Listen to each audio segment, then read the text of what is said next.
Merhaba arkadaşlar. Bugün arkadaşım bir laptopu geçti. Bu laptopun fanını hava tutmuş arkadaşımız.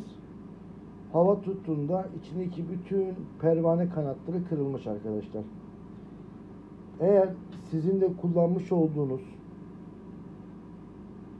laptop eski model ise artık bir 10 seneden sonra pervane kanatları artık eskisi gibi esnek olmadığı için ve döne döne artık özelliğini giderdiği için arkadaşlar pervane kanatları kırılıyor.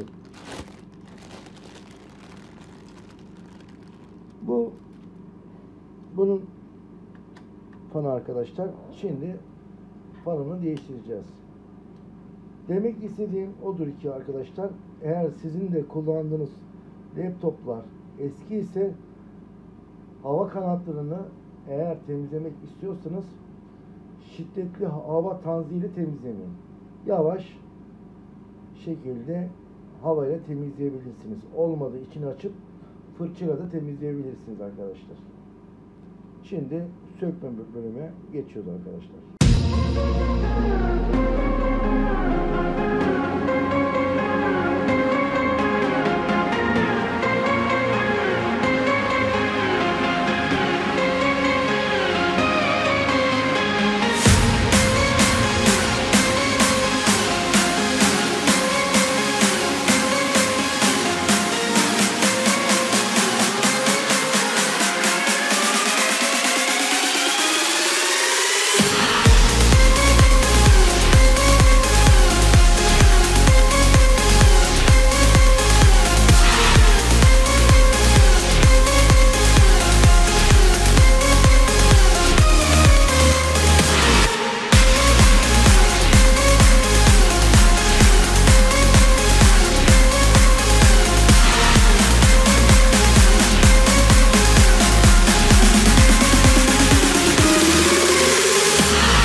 start vereceğiz arkadaşlar.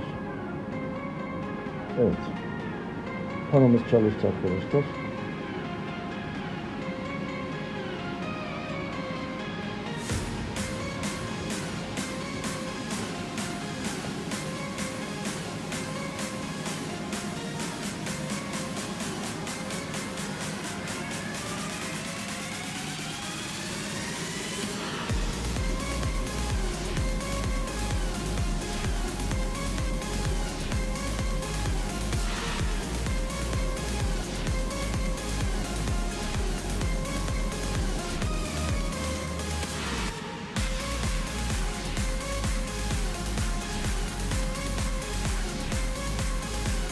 Evet.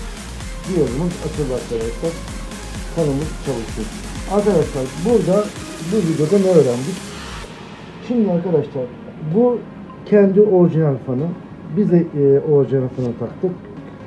Buradaki kanatlar arkadaşlar, şu kanatlar artık özelliğini gidermiş efendim. Esnek olmadığı için hava tutmasıyla arkadaşımız bu kanatları kırmış. Siz de fanınızı temizlerken kuvvetli hava ile temizlemeyin. Bir boya fırçasıyla tozunu modunu alın arkadaşlar. Umarım videom faydalı olmuştur. Bir başka videoda görüşmek üzere. Esen kalın arkadaşlar.